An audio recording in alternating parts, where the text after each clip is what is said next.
Nelson Mandela Long Walk to Freedom. तो भाई तुम्हें ये चैप्टर समझने से पहले ना यार तुम्हें समझना पड़ेगा कि यार ये नेल्सन मंडेला कौन है, ठीक है। और नेल्सन मंडेला को जानने से पहले यार हम लोग साउथ अफ्रीका की एक छोटी सी कहानी सुनेंगे, ठीक है। मैं तुम्हें वो कहानी सुनाता हूँ। तो देखो यार, साउथ अफ्रीका में ना यार अपार्थीड सिस्टम जो थी ना, अपार्थीड बोलो या फिर अपार्थहाइड बोलो यार, कुछ लोग इसको अपार्थीड बोलते हैं, कुछ लोग इसको अपार्थहाइड बोलते हैं, ठीक है। तो जो भी तुम्हें प्रोनाउंसिएशन सही लगता है यार वो बोलो तुम, ठीक है। मैं अपार्थीड बोलूंगा। तो यार साउथ अफ्रीका में ना अपार्थीड सिस्टम चलता था, ठीक है। और ये सिस्टम यार मतलब ये मुद्दा ना यार बहुत बड़ा मुद्दा था। अब तुम पूछोगे भाई ये अपार्थीड सिस्टम क्या है, तो भाई अपार्थीड सिस्टम के अकॉर्डिंग व्हाइट और नॉन व्हाइट जो लोग थे ना भाई उनमें बहुत बड़ा डिस्क्रिमिनेशन होता था, ठीक है। बहुत ही ज्यादा भेदभाव होता था। मतलब कि जो नॉन व्हाइट थे वो व्हाइट के एरिया में जा नहीं सकते थे, जो गोरे लोग थे उनके साथ कोई काला बैठ के खा नहीं सकता, या फिर कोई नॉन व्हाइट बैठ के वहां पे कुछ खा नहीं सकता है, उनके एरिया में जाके काम नहीं कर सकता है। पब्लिक की जो पब्लिक सर्विस होती है ना, जैसे कि बस स्टॉप हो गया, सिनेमा हॉल हो गया, ये जितने भी चीज होते हैं ये भी भाई सेपरेट था। व्हाइट के लिए अलग था और नॉन व्हाइट के लिए अलग था। और व्हाइट वालों के लिए यार बहुत ही सुंदर मतलब कि एकदम अमीरों वाली जिंदगी जीते थे वो लोग, ठीक है। उनके पास बहुत सारा पावर था। और जो नॉन व्हाइट थे ना भाई वो एकदम मिडिल क्लास में रहते थे, बहुत ही गरीब रहते थे और बहुत ही घटिया सर्विस प्रोवाइड किया जाता था गवर्नमेंट के द्वारा, ठीक है। जैसे हमारे इंडिया में यार डिस्क्रिमिनेशन होता है ऊंची जात और नीची जात वाला में, ठीक है। SC ST ऐसा वगैरह है इंडिया को। इस स्टोरी को तुम यार इंडिया से रिलेट करो, ठीक है, तब तुम्हें ज्यादा समझ में आएगा। और सबसे बड़ी बात तो भाई ये थी कि तुम इस सिस्टम के अगेंस्ट में अपनी आवाज भी नहीं उठाओगे। आवाज उठाओगे तो मार पीट के तुम्हें सब दबा देंगे, ठीक है। तो यार ये एक बहुत बड़ा मुद्दा था, इससे लोग परेशान थे। वो चाहते थे कि यार डिस्क्रिमिनेशन ना हो, भेदभाव ना हो लोगों में। लेकिन यार लोग करे भी तो करे क्या, ठीक है, क्योंकि यार तुम इसके अगेंस्ट में आवाज भी नहीं उठा सकते हो। और भाई इसी भेदभाव में नेल्सन मंडेला भी पड़े बले हैं, ठीक है। तो यार नेल्सन मंडेला आवाज उठाते हैं इसके अगेंस्ट में, और जैसे ही नेल्सन मंडेला इसके अगेंस्ट में आवाज उठाते हैं तो 1964, ठीक है, 1964 में यार उन्हें जेल हो जाती है, ठीक है। वहां की गवर्नमेंट उन्हें पकड़ लेती है और देशद्रोही का करार देती है, कहती है ये देशद्रोह है, ठीक है, और उसे जेल में बंद कर देती है। नेल्सन मंडेला को 1964 में यार जेल में बंद कर देती है। और भाई लगभग 30 साल नेल्सन मंडेला जेल में ही रहे। और जेल से बाहर आने के बाद भाई 1994, ठीक है, 1994 में यार इलेक्शन हुआ, डेमोक्रेटिक इलेक्शन हुआ साउथ अफ्रीका में, ठीक है। जैसे हमारे यहाँ पे इलेक्शन होता है ना, वैसे यार वहां भी इलेक्शन हुआ। और जब रिजल्ट आया ना तो चौंका देने वाली बात थी। जो व्हाइट थे ना भाई वो हार गए थे और नॉन व्हाइट की इस बार सरकार बनने वाली थी। नेल्सन मंडेला और उनकी पार्टी ANC मतलब यार अफ्रीकन नेशनल कांग्रेस, जैसे कि हमारे इंडिया में है INC इंडियन नेशनल कांग्रेस, वैसे ही वहां पर ANC है अफ्रीकन नेशनल कांग्रेस। तो नेल्सन मंडेला और नेल्सन मंडेला की पार्टी यार जीत गई थी, ठीक है। 400 में से यार 252 सीट आए थे, 252 सीट्स उनकी पार्टी को मतलब मिला था, ठीक है। और किसी भी इलेक्शन को जीतने के लिए यार 50% + 1 वोट ही चाहिए। अगर 400 सीट है तो उसमें से 200 सीट, आधा हो गया 50%, और एक सीट और ले लो, यानी कि 201 सीट भी हो जाता तो वो जीत जाते। लेकिन यार वो बहुत ज्यादा लाए, वो 252 सीट्स लेके आए और वो जीत गए। और भाई इतिहास में 300 साल बाद किसी नॉन व्हाइट की यार पहली बार सरकार बनने वाली थी, ठीक है। इसलिए ये दिन जो है ना भाई ये बहुत बड़ा दिन था, बहुत ही बड़ा दिन था। ये एक हिस्टोरिक दिन था, क्योंकि यार 300 साल यार बहुत बड़ा होता है, ठीक है। हमारे इंडिया में भी यार ब्रिटिश इतने साल राज करके गया। सोचो जिस दिन हमें आजादी मिलने की खबर आई होगी उस दिन इंडिया में क्या माहौल रहा होगा, ठीक है। वैसे यार यहाँ भी था, साउथ अफ्रीका में भी था। पहली बार यार एक नॉन व्हाइट की सरकार बनने जा रही थी, ठीक है। ANC पार्टी वहां जीत गई थी और ANC पार्टी ने यार कहा कि नेल्सन मंडेला को यार वहां का फर्स्ट ब्लैक प्रेसिडेंट बना दिया जाएगा, ठीक है, पहला ब्लैक प्रेसिडेंट। तो यार अब तुम्हें पता चल गया होगा कि नेल्सन मंडेला कौन है। नेल्सन मंडेला वो व्यक्ति हैं जो अपार्थीड सिस्टम के अगेंस्ट ने आवाज उठाई, ठीक है। और 1994 में वो पहले ब्लैक प्रेसिडेंट बने थे साउथ अफ्रीका के। और मैं तुम्हें एक डेट बताता हूँ, ठीक है, 10 मई 1994, 10 मई 1994, ये वो दिन है जिस दिन नेल्सन मंडेला ने शपथ लिया था, प्रेसिडेंट का शपथ लिया था। तो यार तुम इस डेट को याद रखना, बहुत इंपॉर्टेंट डेट है, 10 मई 1994। और इस दिन को यार यानी कि 10 मई 1994 को यार उनका शपथ ग्रहण था, ठीक है। तो उसमें यार 140 से भी ज्यादा देश के यार लोग आए थे, ठीक है, लीडर्स आए थे, बहुत सारे लोग आए थे यार। मतलब 1 लाख से भी ज्यादा साउथ अफ्रीकन थे वहां पर, जिसमें से यार मर्द थे, औरत थे, बच्चे थे, ये सब मिलाकर यार 1 लाख से भी ज्यादा उस सेमिनार में प्रेजेंट थे जो कि साउथ अफ्रीका के थे। और 140 से भी प्लस देश से यार लीडर आए थे, बड़े बड़े बिजनेसमैन आए थे यार उनका स्पीच सुनने, ठीक है। क्योंकि यार मैंने कहा ना वो दिन जो था ना भाई एक हिस्टोरिक दिन था। 300 साल बाद यार पहली बार एक नॉन व्हाइट की सरकार बनने जा रही थी। तो चलो यार 10 मई को क्या क्या हुआ मैं वो तुम्हें शुरू से बताता हूँ, ठीक है। 10 मई की सुबह यार नेल्सन मंडेला उठे और वो कहते हैं कि यार उस दिन एकदम ब्राइट और क्लियर दिन था, ठीक है, एकदम साफ सुथरा और एक चमकदार दिन था। और पिछले कुछ दिनों से यार वो बहुत सारे लोगों से मिल रहे थे, बहुत सारे पॉलिटिकल पार्टीज से, लीडर से मिल रहे थे, वर्ल्ड के अलग अलग लीडर से मिल रहे थे। वो उनको थैंक्स कहने आ रहे थे जो वो जीत चुके थे ना भाई। ANC पार्टी जो उनकी जीती थी वो पहले ब्लैक प्रेसिडेंट बनने वाले थे, इसलिए यार बहुत से लोग उसे थैंक्स कहने आ रहे थे, ठीक है। और उन्हीं के बीच में वो घिरे रहते थे। और आज यार 10 मई को एक सेरेमनी होने जा रहा था, ठीक है, जो कि पेरिटोरिया के यूनियन बिल्डिंग में होने जा रहा था, ठीक है। यूनियन बिल्डिंग जो था ना भाई, वो एक ओपन बिल्डिंग था, ऊपर से मतलब कि छत वगैरह नहीं था, ठीक है। और इस सेरेमनी में यार बहुत सारे कलर के लोग आए हुए थे, व्हाइट भी थे, ब्लैक भी थे, ठीक है, और एक आध कलर और मान लो यार, ठीक है, जैसे कि वहां पर एक लाली गोराई तुम कह सकते हो, ठीक है, ब्लैक और व्हाइट का कॉम्बिनेशन। तो वो लोग भी यानी कि डिफरेंट डिफरेंट कलर के लोग आए हुए थे, डिफरेंट डिफरेंट लोग आए हुए थे, ठीक है। और ये एक बहुत ही बड़ा सेरेमनी होने जा रहा था, ठीक है, क्योंकि यार 300 साल बाद पहली बार यार नॉन व्हाइट की सरकार बनने वाली थी। और लोगों के बीच में यार बहुत ही ज्यादा खुशी थी, ठीक है। वो लोग गा रहे थे, डांस कर रहे थे, मतलब यार पूरा मौज मस्ती कर रहे थे वो लोग। वो तो बहुत ही ज्यादा खुश थे, एक्साइटेड थे। और उस सेरेमोनी में यार नेल्सन मंडेला के साथ उनकी बेटी जेनानी उनके साथ थी, ठीक है। और उनके इस शपथ ग्रहण समारोह में यार पहले व्यक्ति जिन्होंने शपथ लिया था वो थे मिस्टर डी क्लर्क, जिन्होंने यार सेकंड डिप्टी प्रेसिडेंट का यार शपथ लिया, ठीक है, यानी कि सेकंड उपराष्ट्रपति का शपथ लिया। और भाई फिर दूसरे व्यक्ति आए जिनका नाम था तहाबो मेबेकी, और उन्होंने फर्स्ट डिप्टी प्रेसिडेंट का शपथ लिया, यानी कि प्रथम उपराष्ट्रपति का शपथ लिया। और फिर भाई बारी आता है नेल्सन मंडेला का। तो नेल्सन मंडेला गए और प्रेसिडेंट का यार उन्होंने शपथ लिया, ठीक है, और वो बन गए साउथ अफ्रीका के पहले ब्लैक प्रेसिडेंट। और फिर भाई वो स्पीच देते हैं, ठीक है, इतने सारे लोग आए हुए हैं सिर्फ उनकी स्पीच सुनने के लिए। तो वो अपना एक स्पीच देते हैं, और जो वो स्पीच दे रहे हैं मैं तुम्हें यार अपने शब्दों में डिक्टो तुम्हें वो सुनाना चाहता हूँ, ठीक है। मैंने यार कुछ ऐड भी किया होगा, कुछ घटाया भी होगा, तो मैं तुम्हें अपने शब्दों में वो सुनाना चाहता हूँ, ठीक है। तो यार ध्यान से सुनना उस स्पीच को। मैं नेल्सन मंडेला ईश्वर की शपथ लेता हूँ कि पूरी श्रद्धा और निष्ठा से अपने संविधान का पालन करूंगा, अपने गणतंत्र और उनके लोगों की भलाई के लिए खुद को समर्पित करता हूँ। यहाँ उपस्थित अतिथि और देश विदेश से आए हुए प्रत्येक लोगों का मैं बहुत बहुत धन्यवाद करता हूँ। आज हम सब यहाँ उपस्थित हुए हैं इस नई स्वतंत्रता को एक आशा की उम्मीद देने के लिए। काफी लंबे समय से जो भेदभाव हो रहा था इस मानव जाति के बीच, काले गोरे का भेदभाव, अमीर गरीब का भेदभाव, हमें इसे बदलना होगा और एक ऐसा समाज उत्पन्न करना होगा, एक ऐसा समाज का निर्माण करना होगा जिन पर पूरे मानव जाति को गर्व हो। आज तक जो हमारे विचारों को दबाया गया, हमारी आवाजों को दबाया गया, हमें दबाया गया, अब वो सब खत्म होने जा रहा है। और अब हमें अपनी ही धरती पे अपने राष्ट्र को चलाने का सौभाग्य प्राप्त हुआ है। और मैं वादा करता हूँ कि अपने सभी लोगों को गरीबी के बंधन से मुक्त करूंगा और इस देश की किसी भी व्यक्ति के साथ किसी प्रकार का भेदभाव नहीं होगा। मैं वादा करता हूँ कि कभी भी इस सुंदर और पवित्र भूमि पर किसी भी इंसान पर दूसरे के द्वारा दबाव नहीं डाला जाएगा। मानवता की इस गौरवशाली उपलब्धि का सूर्य कभी अस्त नहीं होगा। स्वतंत्रता बनी रहे, ईश्वर अफ्रीका को आशीर्वाद दे। और भाई यहीं पे वो अपना स्पीच खत्म करते हैं, ठीक है। तो यार इन्होंने अपना दुख बताया, कारण बताया, और जो वो आगे करने वाले हैं वो सब उन्होंने बताया, ठीक है। और आई होप यार तुम्हें ये स्पीच अच्छे से समझ में आया हो, ठीक है, क्योंकि यार मैंने अपने शब्दों में कुछ लिखा है ऐसे। और भाई फिर जैसे ही स्पीच खत्म होती है लोग तालियां वालियां बजाते हैं, ठीक है। और फिर यार मिलिट्री के द्वारा वहां के जो डिफेंस सिस्टम थी यार साउथ अफ्रीका की, उनके द्वारा यार कुछ प्रदर्शन किया जाता है, ठीक है। जैसे यार हमारे इंडिया में भी होता है, कोई हमारे यहाँ जैसे शपथ लेता है प्राइम मिनिस्टर प्रेसिडेंट का, तो गोली वोली छुटती है, बहुत सारे यार होते हैं ना, जैसे कि रिपब्लिक डे पर तुमने देखा होगा, वॉकिंग होता है, फायर होती है, ठीक है, सैल्यूट वगैरह करते हैं सब। तो वही सब यार अब करने वाले हैं साउथ अफ्रीका के पुलिस और डिफेंस सिस्टम में, ठीक है। तो यार थोड़ी ही देर बाद यार साउथ अफ्रीका की जेट, हेलीकॉप्टर और ट्रूप कैरियर्स वहां पर अपना एक अद्भुत प्रदर्शन देने आ जाते हैं। वो यार सिर्फ अपना अद्भुत प्रदर्शन देने नहीं आए थे, बल्कि वो डेमोन्स्ट्रेट करने आए थे, यानी कि दिखाने आए थे, साबित करने आए थे अपनी मिलिट्री लॉयल्टी।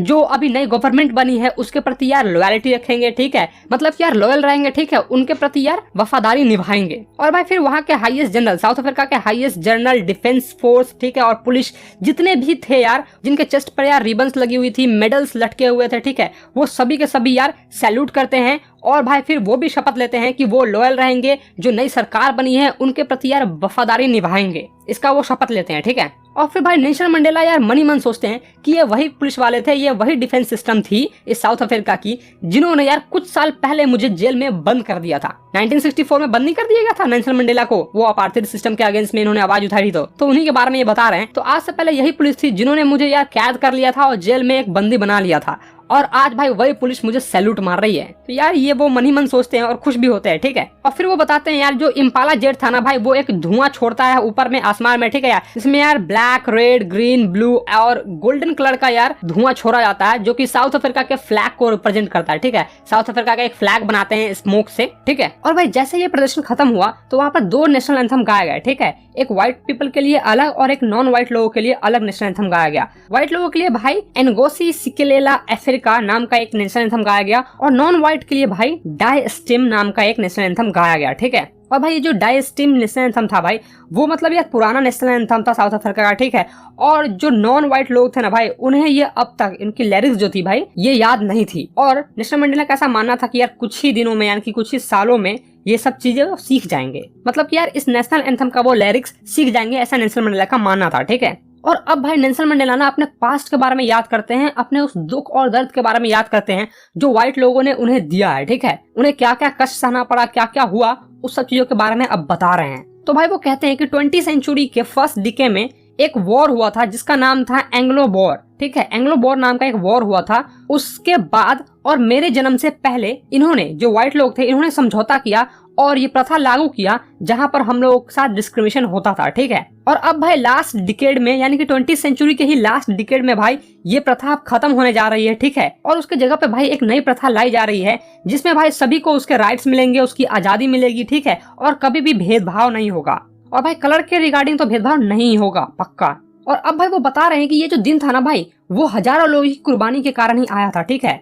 ऐसा नहीं था कि नेल्सन मंडेला वो पहले व्यक्ति थे जो उठे और इस सिस्टम के अगेंस्ट यानी कि इस डिस्क्रिमिनेशन के अगेंस्ट में उन्होंने आवाज उठाई और उन्होंने जीत पा ली। नहीं भाई, इससे पहले भी यानी कि नेल्सन मंडेला से पहले भी यार बहुत सारे लोग आए इस प्रथा के अगेंस्ट में, यानी कि इस डिस्क्रिमिनेशन के अगेंस्ट में यार उन्होंने आवाज उठाई, ठीक है। और अपनी जान गंवा दिया, अपने आप को बलिदान कर दिया, देश के लिए न्यौछावर कर दिया। और भाई वो फिर खुद से कहते हैं कि मैं उन्हें धन्यवाद भी नहीं कह पाया और वो ये भी नहीं देख पाए कि उनके बलिदान ने भाई क्या प्रभाव लाया है, ठीक है। उनके बलिदान से भाई क्या प्रभाव आया है साउथ अफ्रीका में, क्या चेंजेस आए हैं, वो भी वो नहीं देख पाए, ऐसा हमें नेल्सन मंडेला बताते हैं। और जो भाई अपार्थाइड सिस्टम की जो पॉलिसी थी ना भाई, उसने एक बहुत ही गहरा घाव हमारे ऊपर छोड़ दिया है, ठीक है। जो कि भाई आसानी से तो नहीं भरने वाले हैं, इसके लिए कुछ साल लगेंगे। कुछ साल बीतने के बाद ये घाव धीरे धीरे कम होना शुरू हो जाएगा। अब कोई भी इंसान यार इतनी जल्दी तो कोई भी चीज नहीं भूल सकता है। उनके साथ जो अत्याचार हुआ है भाई, वो एकदम से तो नहीं भूल सकते ना भाई, थोड़ा वक्त लगेगा, उनके साथ घुल मिल जाएंगे और फिर धीरे धीरे यार वो सब ये चीजें भूल जाएंगे, ऐसा नेल्सन मंडेला का मानना था। और अब भाई वो बताते हैं कि वो कौन कौन लोग थे जिन्होंने नेल्सन मंडेला से पहले भी आवाज उठाई थी और अपनी जान गंवाई थी, ठीक है। वो थे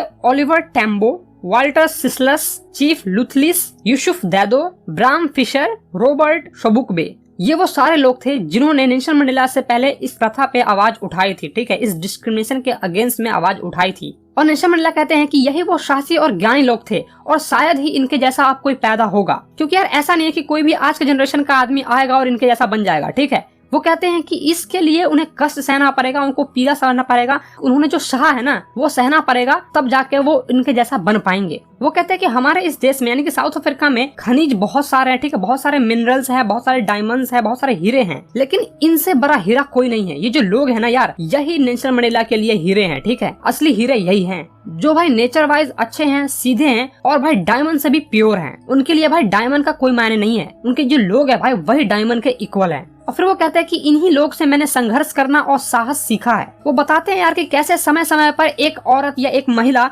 अपने विचार के लिए, अपने आइडियाज के लिए भाई लड़ भी लेती थी, ठीक है। वो कहती थी नहीं मेरे आइडियाज सही है, तो वो कहते थे नहीं मेरे आइडियाज सही है, ठीक है। उस पर वो लड़ भी लेते थे। और भाई जब कोई अटैक करता था, ऐसा नहीं है कि वो तलवार वलवार लेके आया फिर चक्कू लेके आ गए और अटैक कर दिया, ऐसा नहीं होता था, ठीक है। वो भाई अपने विचार से ही अटैक करते थे, ठीक है। उसके अगेंस्ट में बात करते थे बिना कुछ तोड़े हुए, बिना अपना ताकत को दिखाए हुए, अपने स्ट्रेंथ को बिना शो किए हुए वो लड़ते थे, ठीक है। उनके विचार के सामने हिम्मत से डटे रहते थे और उसे जूझते थे। साहस का मतलब यार डर को भगाना नहीं है, उस पर जीत पाना है, ठीक है। एक साहसी व्यक्ति वो नहीं होता जो डरता नहीं है, बल्कि वो होता है जिसने अपने डर पर जीत पाया होता है। और भाई ये गजब की लाइन है, ठीक है। मैं तुम्हें इसे एक एग्जांपल से समझाना चाहूंगा। अब मान लो भाई तुम्हारे क्लास में यार कोई ना कोई ऐसा लड़का जरूर होगा जो बहुत ही ताकतवर होगा, वो किसी से नहीं डरता होगा, ठीक है। मतलब कि मारपीट हुआ तो बुला ले भाई, मार हो गई आजा बस तू, वो डंडा वंडा लेके आ जाएगा, ठीक है। लेकिन भाई जब उसी इंसान को तुम कहो कि भाई टीचर से सवाल पूछना, तो वो नहीं पूछेगा, ठीक है। क्योंकि भाई उसके अंदर वो साहस ही नहीं है, वो जिगरा ही नहीं है कि वो टीचर से खड़ा होकर पूछ दे ये सवाल। और वहीं दूसरी ओर भाई तुम्हारे क्लास में एक लड़की होगी जो बहुत ही पतली दुबली होगी, लेकिन भाई वो टीचर से हर बार सवाल पूछती होगी, क्योंकि उसके अंदर भाई वो जिगरा था, वो साहस था, ठीक है। तो ऐसा नहीं है भाई कि कोई भी व्यक्ति अगर डरता नहीं है तो वो बहुत ही जिगरे वाला इंसान है, फिर उसके अंदर बहुत ही साहस है। क्योंकि यार साहस को लाने के लिए डर को भगाना नहीं, डर पर जीत पाना होता है। और अब भाई नेल्सन मंडेला बताते हैं कि ऐसा नहीं है कि कोई भी बच्चा अगर जन्म लेता है तो वो जन्म से ही हेट करना सीख जाता है, काले गोरे में फर्क पहचानना सीख जाता है, ठीक है। उसे सिखाया जाता है और उसे भेदभाव करना ही है जात के प्रति, स्किन कलर के प्रति, ठीक है। तो उसे वो चीज सीखनी पड़ेगी। और अगर भाई वो हेट करना सीख सकता है ना भाई, तो वो लव करना भी सीख सकता है, ठीक है। अब ऐसा थोड़ी यार कोई भी बच्चा पैदा हुआ तो बोलेगा तू काला, अच्छा भगिया से मैं तेरे से बात नहीं करूंगा, ऐसा थोड़ी ना होता है भाई। उसे लोग सिखाते हैं, ठीक है। और अगर तुम उसे हेट सिखा सकते हो तो भाई तुम उसे अच्छाई भी तो सिखा सकते हो ना। और भाई नफरत करना सिखाने के लिए तुम थोड़ा एफर्ट भी डालना पड़ेगा, ठीक है। लेकिन ये जो प्यार है ना भाई, वो नेचुरली आता है, अपने अंदर से आता है। और ये बात वो भाई देख चुके हैं, ठीक है। उन्होंने कब देखा था भाई, वो जब जेल में थे ना, तब वो उन्होंने ये बात को नोटिस किया था, उन्होंने इस बात को रिकॉग्नाइज किया था जब भाई इन्हें कैदी बनाया गया था 1964 में, याद है ना। और जब उस समय इन्हें कैदी बनाया गया था ना भाई, तो वो लोग उन्हें मारते थे और मार मार के भाई जब अंतिम पोजीशन पे पहुंच जाते थे ना, तो भाई उन्हें भी एक समय के लिए दया आ जाती थी, यार कितना मार खाएगा यार ये। उन्हें भी एक समय के लिए दया आ जाती थी और तब उन्हें एहसास हुआ कि हाँ, हर इंसान के अंदर ये दया नाम का चीज ना भाई छुपा हुआ है। तुम भले यार एक दूसरे से कितना भी नफरत कर लो, लेकिन तुम्हारे अंदर ये दया जरूर है। नहीं समझ में आया? चलो एक एग्जांपल से समझाता हूँ। मान लो तुम दो भाई हो, ठीक है, और तुम दोनों हमेशा ही लड़ते रहते हो, ठीक है। तुम्हारे यार 36 का आंकड़ा चलते रहता है तुम दोनों के बीच में। तुम हमेशा ही लड़ोगे, मारपीट करोगे, तुम उसको मारोगे, वो तुम्हें मारेगा। लेकिन वही भाई कोई दूसरा इंसान आके अगर तुम्हें उससे मारने लगता है, कोई गुंडा आ जाता है, फिर कोई आ जाता है, अगर तुम्हारे भाई को मारने लगता है, तो तुम भाई जाकर तुम अपने भाई को जरूर बचाओगे। भले यार तुम कितना भी लड़ते हो, ये कोई फर्क नहीं पड़ता, लेकिन तुम जाकर उससे बचाओगे तो बचाओगे। और यही तो है भाई, तुम्हारे अंदर वो दया छुपी हुई है, ये नेचुरली आता है भाई, ठीक है। और अगर भाई इससे भी फील नहीं आया तो भाई स्कूल वाला एग्जांपल ही ले लेते हैं ना भाई। मान लो तुम्हारे क्लास में यार लड़के लड़की में यार झगड़ा होते रहता है, ठीक है। गर्ल्स ग्रुप अलग रहती है, बॉयज ग्रुप अलग रहते हैं, वो आपस में लड़ते रहते हैं। तुम भले यार अपने इंटरनल मैटर पे कितने भी लड़ लो, तो अपने क्लास में भाई कितने भी लड़ लो, लेकिन भाई वही अगर दूसरे क्लास का बंदा आ जाए या फिर दूसरे स्कूल का बंदा आ जाए और तुम्हारे से लड़े या फिर बदतमीजी करे, ठीक है, धौंस जमाए अपना, तो भाई तुम पूरा क्लास एक साथ खड़े हो जाओगे और उसे भाई तुम मजा चखा दोगे। भले यार तुम आपस में कितना भी लड़ रहे थे, गर्ल्स ग्रुप क्यों नहीं लड़ रही थी, बॉयज ग्रुप क्यों नहीं लड़ रहे थे, लेकिन अगर कोई दूसरा बंदा आएगा ना भाई, तो तुम सारे के सारे यूनाइट हो जाओगे, ठीक है, एक समान हो जाओगे, फिर तुम उसको मजा चखा दोगे। तो मनुष्य की जो अच्छाई है ना भाई, वो एक ज्वाला है जिसे छिपाया जा सकता है लेकिन बुझाया नहीं जा सकता, ठीक है। अब लावा को भाई तुम माउंटेन के अंदर में छुपा सकते हो, माउंटेन के पीछे छुपा सकते हो, ठीक है, लेकिन उसे तुम फटने से तुम कभी रोक नहीं सकते हो, तुम उसे पानी डाल डाल के कभी बुझा नहीं सकते उस लावा को। और सेम चीज भाई हमारी अच्छाई पर भी लागू होता है, ठीक है। मैंने तुम्हें पिछले दो एग्जांपल में समझा दिया, वो भाई वाला और स्कूल वाला, कि कैसे तुम एक तरह से यूनाइट हो जाते हो, भले तुम आपस में लड़ते हो लेकिन यूनाइट हो जाते हो, ठीक है ना। चलो अब नेल्सन मंडेला बताते हैं कि पूरे जीवन में इंसान यार बस दो बंधनों से बंधा होता है। एक तो भाई पहले उसकी फैमिली की बंधन होती है, ठीक है, उसके पेरेंट्स होते हैं, उसकी वाइफ होती है, उसके बच्चे होते हैं। और दूसरा बंधन होता है भाई उसके लोग, उसके कम्युनिटी, उनकी सोसाइटी, उनकी कंट्री, ठीक है। इन दो बंधन से वो बंधे होते हैं, इन्हीं दो बंधन से बने होते हैं, ठीक है, या फिर इनके दायित्व से वो बंधे होते हैं। वो उनका दायित्व होता है, उनकी रिस्पॉन्सिबिलिटी होती है कि वो उनके लिए कुछ करे। तो पहले भाई कोई भी इंसान अपनी फैमिली के लिए सोचता है, और फिर भाई वो अपने सोसाइटी के लिए, अपने लोगों के लिए सोचता है, अपने गांव के लिए, मोहल्ले के लिए सोचता है, और फिर भाई वो अपने देश के लिए सोचता है, ठीक है। और उसके लिए जो भी जरूरतमंद चीजें होती है वो अपने अकॉर्डिंग वो करता है, जितनी उसकी एबिलिटी है वो उसके अकॉर्डिंग वो अपना करता है। लेकिन भाई ये सब चीजें साउथ अफ्रीका में यार इम्पॉसिबल सा चीज था, ठीक है। और खासकर भाई उन लोगों के लिए जो नेल्सन मंडेला जैसे दिखते थे, यानी कि ब्लैक थे, नॉन व्हाइट थे, उनके लिए भाई ये इम्पॉसिबल सा चीज था कि वो अपने फैमिली के लिए कुछ जरूरतों की चीजें लाकर पूरा कर सके, ठीक है। क्योंकि यार वहाँ पे बहुत ही एक्सट्रीम भेदभाव होता था यार, मतलब कि एक्सट्रीम डिस्क्रिमिनेशन था, अंतिम ऊंचाई को छू चुका था यार, वो बहुत ही डिस्क्रिमिनेशन होता था। इसीलिए नेल्सन मंडेला कहते हैं कि यार ये इम्पॉसिबल सा चीज था कि तुम अपने दायित्व को निभा सको। और भाई अगर गलती से भी वहाँ साउथ अफ्रीका में कोई अगर इस सिस्टम के अगेंस्ट में, यानी इस डिस्क्रिमिनेशन के अगेंस्ट में आवाज उठाता था, तो भाई वहाँ की सरकार उसे अलग कर देती, अपने परिवार से अलग कर देती थी, ठीक है, अपने बच्चों से, अपनी पत्नी से भाई उसे अलग कर देती थी, अलग एक जीवन बिताने के लिए बोलती थी। और बहुत ही कष्ट झेलना पड़ता था उन्हें। और नेल्सन मंडेला के साथ भी भाई ये चीज हो चुकी है, ठीक है। उन्होंने भी भाई एक पुत्र होने का, एक भाई होने का, एक पति होने का, एक पिता होने का भाई अपना दायित्व नहीं निभाया, क्योंकि उन्हें भाई अलग रहना पड़ा, ठीक है, क्योंकि उन्होंने ये इस सिस्टम के अगेंस्ट में आवाज उठाई थी, इसलिए वहाँ की गवर्नमेंट ने इन्हें अलग कर दिया, अपने पूरी फैमिली से अलग कर दिया भाई। और ऐसा नहीं था कि भाई नेल्सन मंडेला बचपन से ही इस फ्रीडम के भूखे थे, ठीक है, कि उन्हें फ्रीडम चाहिए ही चाहिए। नहीं भाई, उन्हें फ्रीडम थी ना यार, वो अपने माँ के झोपड़ी के आसपास में यार खेत में दौड़ सकते थे, इसकी उन्हें स्वतंत्रता थी, उसकी उन्हें फ्रीडम थी, वो जहाँ चाहे वहाँ दौड़ सकते थे, ठीक है। उनके गांव में जो भाई तालाब था उसमें वो जहाँ तक जा सके वहां तक तैर सकते थे भाई, ठीक है। बैलगाड़ी जो चलती थी भाई उस पर वो धीरे धीरे घूम सकते थे। इन सारे चीजों की फ्रीडम उन्हें थी। अब एक बच्चे को भाई क्या ही फ्रीडम चाहिए, उसे तो खेल कूद करना है, ठीक है। तो उस समय तक जो उन्हें समझ में आता था उनके लिए वो फ्रीडम था भाई। लेकिन जैसे जैसे वो बड़े हुए और जैसे जैसे उन्हें जरूरतों का सामना करना पड़ा, ठीक है, जैसे जैसे वो यूथ हुए, तब उन्हें रियलाइज हुआ कि नहीं यार, वो तो बस मेरा एक बचपना था, जरूरत की चीजें तो अब मुझे चाहिए, ये मेरी फ्रीडम छीननी जा रही है धीरे धीरे। ऐसा उन्हें फील होने लगा, क्योंकि यार उनकी स्वतंत्रता पे, उनकी आजादी पे भाई रोक था। वो ना तो भाई रात में कहीं पे घूमने जा सकते थे, जो मन करता है भाई वो भी पढ़ नहीं सकते थे, ठीक है, और जहां मन चाहे वहां भी नहीं पढ़ सकते थे, जहां मन चाहे वहां घूम नहीं सकते थे, ठीक है, अस्थायी रूप से रह नहीं सकते थे। तो भाई इन सब चीजों पे भाई उन्हें रेस्ट्रिक्शन लगाया गया था, और तब उन्हें फील होने लगा कि हाँ यार मेरी फ्रीडम छीनी जा रही है। और भाई फिर उन्होंने ठान लिया कि अब तो भाई मैं अपनी आजादी लेकर आऊंगा, ठीक है, जो भी उनकी जो बेसिक आजादी थी, जो भी बेसिक नीड्स की जरूरतें थी, उनकी आजादी तो मैं लेके ही रहूंगा। उन्होंने ठान लिया था भाई उसी समय। और धीरे धीरे भाई उन्होंने इस बात को समझा कि सिर्फ केवल वही नहीं थे जिनकी आजादी छीन रही थी, ठीक है, या फिर जिनकी आजादी छीन चुकी थी। उनके जैसे भाई बहुत से भाई बहन थे, बहुत सारे लोग थे जिनकी आजादी भी छीन चुकी थी नेल्सन मंडेला की तरह। उनके जैसे दिखने वाले सभी इंसान की भाई आजादी छीन चुकी थी, यानी कि जो भी नॉन व्हाइट थे, ठीक है, जो ब्लैक लोग थे, उनकी आजादी छीन चुकी थी। और तब भाई उन्होंने ठान लिया कि मैं इन सब के लिए लड़ूंगा, सिर्फ मेरे लिए नहीं, इन सब के लिए लड़ूंगा, ठीक है। और तब भाई उन्होंने एएनसी पार्टी को ज्वाइन किया, अफ्रीकन नेशनल कांग्रेस पार्टी को उन्होंने ज्वाइन कर लिया। और भाई जब वो इस राह पर चले, ठीक है, इस रास्ते पे चले कि मुझे आजादी लेनी है, गवर्नमेंट से छीननी है, ठीक है, तब भाई एक डरपोक व्यक्ति को साहसी इंसान बना दिया गया, ठीक है। लॉ पे चलने वाले, कानून पे चलने वाले व्यक्ति को भाई अपराधी साबित कर दिया गया। 1964 में अपराधी साबित कर दिया गया था, देशद्रोही साबित कर दिया गया था, और उन्हें जेल में बंद कर दिया गया था। परिवार से अलग कर दिया गया था भाई उन्हें। जीवन को प्यार करने वाले को भाई साधु बना दिया, ठीक है, मतलब कि यार उन्होंने अकेले रहने पर इन्हें मजबूर कर दिया। और उन्होंने भाई सबके लिए लड़ना इसलिए चाहा ना, क्योंकि उन्हें पता था कि मैं सिर्फ अपनी स्वतंत्रता लेके खुश नहीं रह सकता हूँ,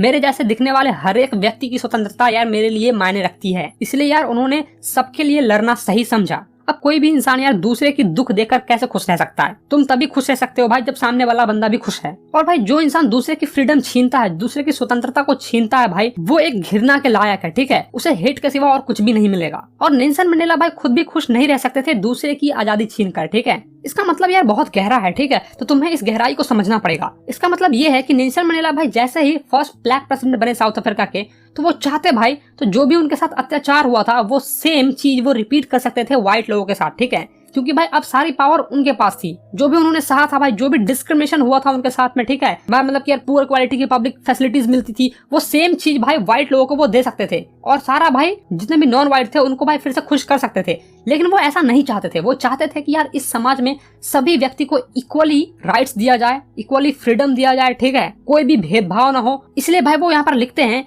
कि मैं खुद खुश नहीं रह सकता हूँ दूसरे की खुशी छीनकर, मैं खुद से स्वतंत्र नहीं रह सकता हूँ दूसरे की स्वतंत्रता को छीनकर। ये जो चैप्टर है ना भाई, इसमें ना भाई हर वर्ड का, हर चीज का यार मतलब बहुत गहरा है, ठीक है, तो तुम्हें इस चीजों की गहराई से समझनी पड़ेगी इन सब चीजों को। और सिर्फ एग्जाम के लिए पढ़ रहे हो तो यार फर्क नहीं पड़ता, कुछ कुछ चीजें याद कर लो, ठीक है, जैसे उनके साथ क्या क्या अत्याचार होती थी। मैंने शुरू में जो 5 मिनट बताया ना भाई, 5-6 मिनट का जो वीडियो है वो बहुत इंपॉर्टेंट है, वो देख लोगे सारा एग्जाम खत्म, तुम्हारा सब चीज पास कर जाओगे, तुम कुछ करने की जरूरत नहीं तुम्हें। और आज भाई मैं तुमसे कुछ भी नहीं कहूंगा, ठीक है, मैं बस तुमसे इतना कहूंगा कि अगर ये चैप्टर समझ में नहीं आया ना तो भाई इस वीडियो को दोबारा देखो, तिबारा देखो, जितनी बार हो सके उतनी बार देखो, इस चैप्टर को अच्छे से समझ लो, ठीक है। और भाई अपने उन दोस्तों के साथ भी शेयर करो जो कहते हैं कि भाई ये चैप्टर मुझे समझ में ही नहीं आया। बाकी भाई तुम देख लो, जो करना भाई तुम कर लो। बाय।